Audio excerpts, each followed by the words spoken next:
예, 안녕하십니까. 신장이 안 좋은 사람도 킬레이션 치료를 받을 수 있을까요? 50년 전에도 이런 궁금증이 있었습니다. 라는 제목으로 말씀드리려고 합니다. 이 연구는 제1 저자가 리오단 박사라고 미국의 유명한 리오단 클리닉이 있는데요. 거기가 비타민C 고용량 주사를 아주 활발하게 하는 그러한 클리닉인데 그곳에서 비타민C 주사만 한 것이 아니고 EDTA 킬레이션 치료도 활발히 했던 것으로 보입니다. 이 연구는 1987년도에 발표됐으니까 약 40년 정도 된 연구입니다. EDTA 주사가 고혈압 환자에 이제 주사를 했을 때 신기능 손상 여부를 관찰하는 시험이었습니다. 28명을 대상으로 했는데요.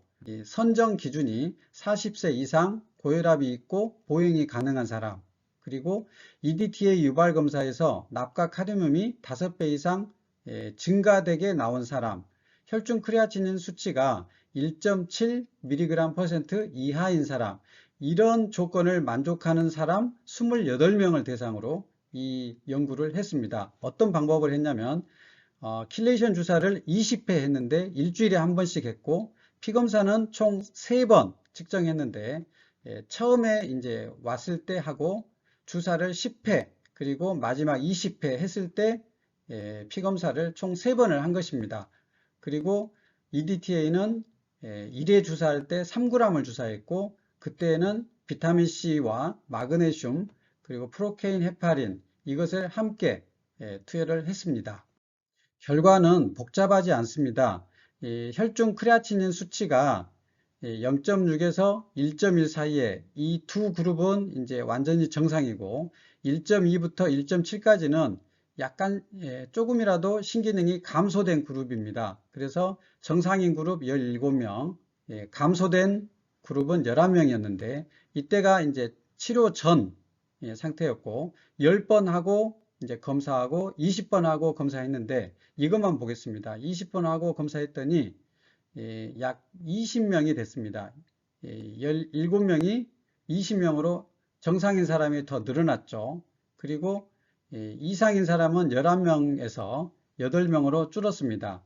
그리고 28명 크레아티닌 평균치가 치료 전에는 1.08이었는데 20번 하고는 1.05로 0.03이 좋아졌습니다. 그래서 결론은 고혈압 환자에서 혈중 크레아티닌 농도가 1.7mg/% 이하인 경우에는 킬레이션 치료를 했을 때 약간의 신기능 개선 결과가 나왔고 최소한 신기능 손상은 일어나지 않았다. 이런 결과가 나왔고 그래서 결론적으로 1.7 이하의 대체로 가벼운 신기능 저하를 보인 환자에서 킬레이션 치료는 안전하게 사용할 수 있는 결과가 나왔습니다. 이번 연구 또한 약 40년 전 연구입니다. 오래됐죠. 384명의 퇴행성 질환, 주로 동맥경화 환자입니다. 10회 킬레이션 주사를 했고 동시에 멀티비타민 미네랄을 투여해서 크레아티닌 수치를 본 것입니다. 연구 목적은 EDTA 주사가 신기능 손상 위험이 있다는 염려가 여전히 있었는데 정말로 그런지 그걸 알아보는 시험이었고 방법은 5일 간격으로 총 10회 주사를 했고 3g EDTA를 썼고 동시에 비타민 미네랄을 투여했습니다. 결과는 혈중 크레아틴 7을 0.7에서 1.2까지는 정상 범위로 보고 1.3부터 2.7까지는 이제 이상으로 보는데 2.7이나 2.3은 굉장히 좀 신기능이 많이 안 좋은 사람들인데 이런 소수의 사람에서 신기능이 많이 안 좋은 사람도 연구 대상에 포함되었고 정상 범위에 있는 사람은 147명이고 그보다 훨씬 많은 사람이 이상 범위에 있는 신기능이 안 좋은 사람을 대상으로 했다는 점은 좀 의미가 있는 것으로 보입니다. 그리고 이제 처음 내원했을 때 신기능이 정상인 사람이 147명이었는데 10번 주사하고 나서는 정상 범위에 있는 사람이 228명으로 많이 증가를 했습니다. 그리고 평균 크레아티닌 그 수치가 처음 내원했을 때는 1.25였는데 치료 후에는 1.22로 0.23이 감소했습니다. 즉 신기능이 좋아졌다는 말입니다. 감소할수록 더 좋은 거니까요. 그래서 이것은 통계적으로 의미가 있는 결과가 나왔습니다. 그래 이제 특이한 환자가 한 명 있었는데 86세 여성 환자가 처음 내원할 때는 1.9였는데 갑자기 3.6으로 굉장히 증가를 했습니다. 25일째.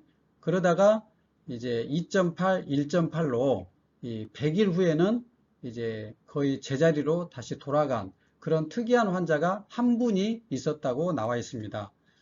평균값이 아무튼 1.25에서 1.22로 0.03이 감소했다는 의미가 있고, 연구의 의의는 크레아티닌 2.0 이상인 사람이 있었는데 이분들도 대체로 신기능이 조금씩 개선이 되었고 최소한 신기능 감소는 없었다는 점.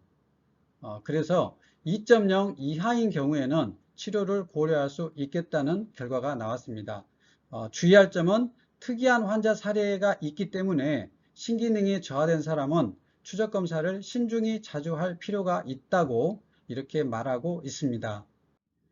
두 가지 연구와 지금까지 저의 경험을 통해서 신장 기능과 관련된 킬레이션에 대한 제 의견을 말씀드리겠습니다. 신장 기능에는 킬레이션 효과가 전혀 나쁜 영향을 미치지 않고 오히려 신기능을 개선하는 효과가 나타납니다. 1.3에서 1.5 크레아티닌 수치가 가벼운 신기능 저하인 경우에는 대체로 사용을 고려할 수 있습니다. 1.5에서 2.0 사이인 경우에는 개별적인 고려가 필요할 것으로 보입니다.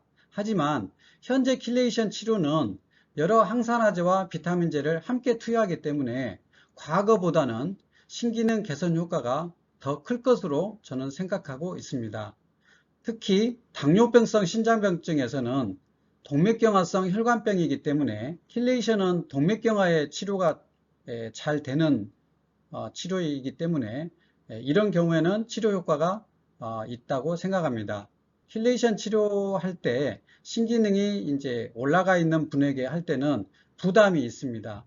하지만 2.0 이하인 경우에 조심스럽게 접근한다면 신기능이 쉽게 좋아지지 않는데도 이 킬레이션 치료가 좋은 선택이 될 수 있다는 점을 말씀드렸습니다. 모든 국민의 건강을 내과 의사 사이먼이 기원드립니다. 감사합니다.